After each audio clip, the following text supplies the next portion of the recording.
The Whitley family cherished their Sundays together, embracing a simple yet heartfelt routine. On this particular day, the sun shone brightly through the windows of their car as they returned home from church. Julie Whitley, a devoted mother, chatted warmly with her husband, Andy, while their young son Landon sat in the back seat, gazing out the window. The road ahead was familiar, their route well practiced, and their spirits light. As they drove, the serenity of the day wrapped around them like a comforting blanket. But within moments, the ordinary became the unimaginable.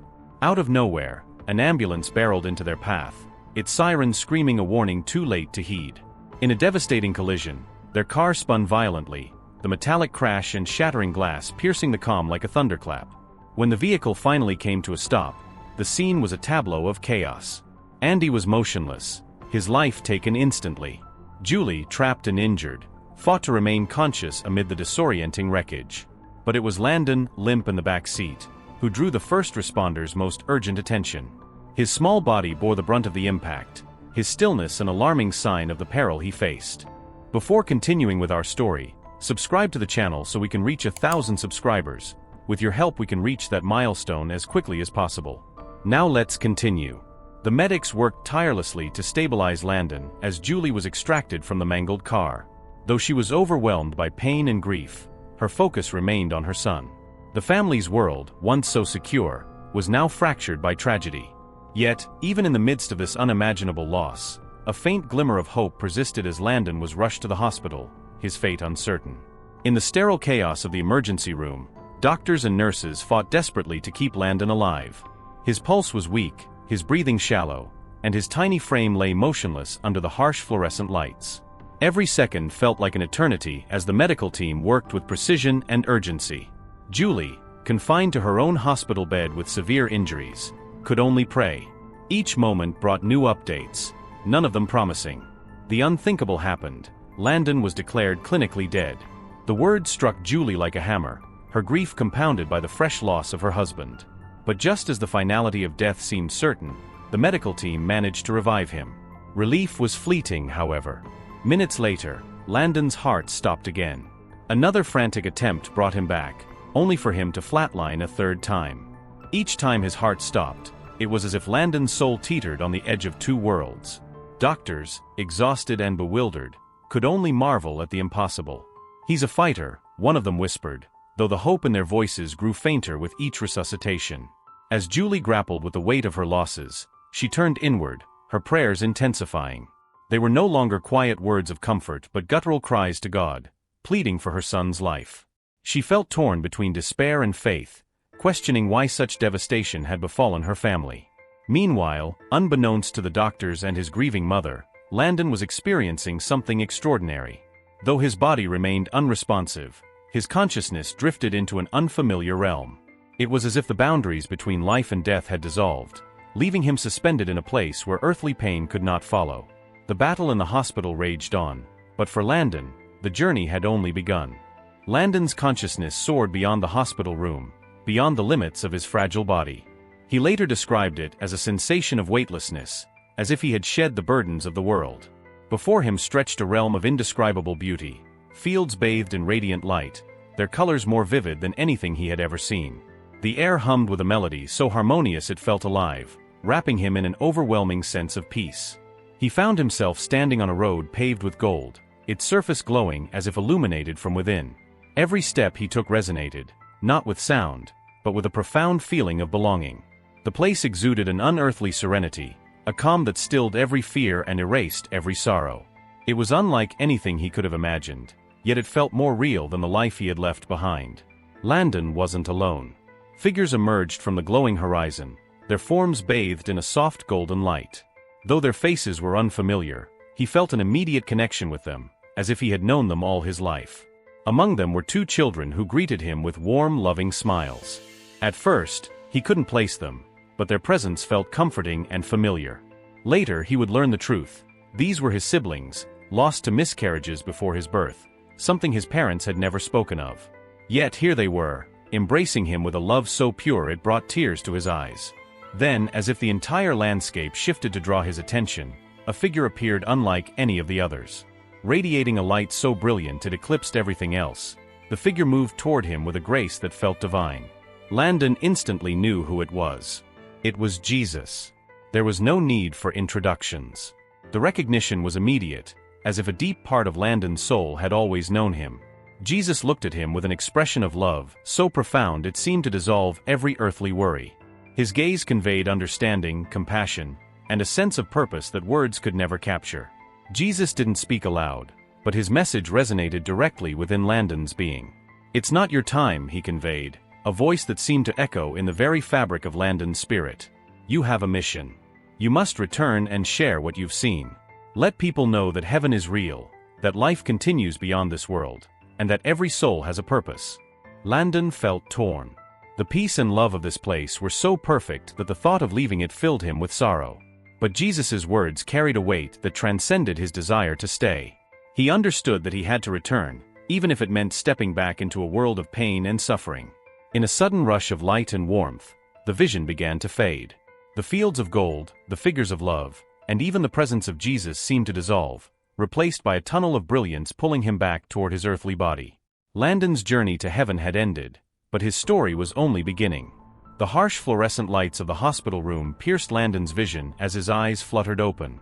Disoriented but unmistakably alive, he was greeted by a mixture of gasps and hurried whispers from the medical team. The boy who had been declared dead 3 times was now awake, defying every grim prognosis the doctors had given. Julie, still confined to her hospital bed, was overwhelmed with emotion when she learned that Landon had regained consciousness. Tears streamed down her face as she clutched his hand, which now squeezed hers with a surprising strength.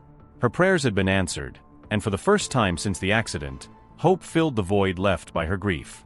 The medical team quickly assessed Landon's condition, expecting signs of severe brain damage or cognitive impairment. To their amazement, he was not only coherent but also sharp and articulate.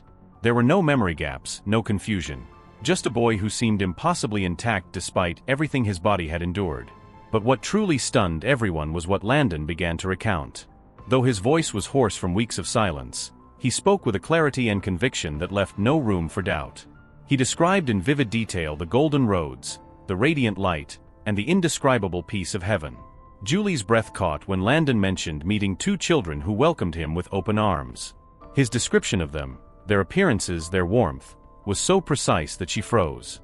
Landon had no way of knowing, but she recognized them immediately. They were his siblings, lost to miscarriages long before his birth. She had never spoken of them, yet here was her son recounting their existence as if he had always known. The room fell silent as Landon continued to speak, his words carrying a weight that seemed beyond his years. The doctors and nurses, though trained in the science of life and death, found themselves listening intently, unable to dismiss the profound sincerity in his voice. For Julie, the miracle of Landon's return was both joyous and bittersweet. While her heart swelled with gratitude for her son's life, the absence of her husband loomed heavily. Yet, as she listened to Landon's descriptions of heaven and the love he had encountered, she felt a small measure of comfort. Perhaps, she thought, Andy was in that very place, surrounded by the same peace Landon had experienced.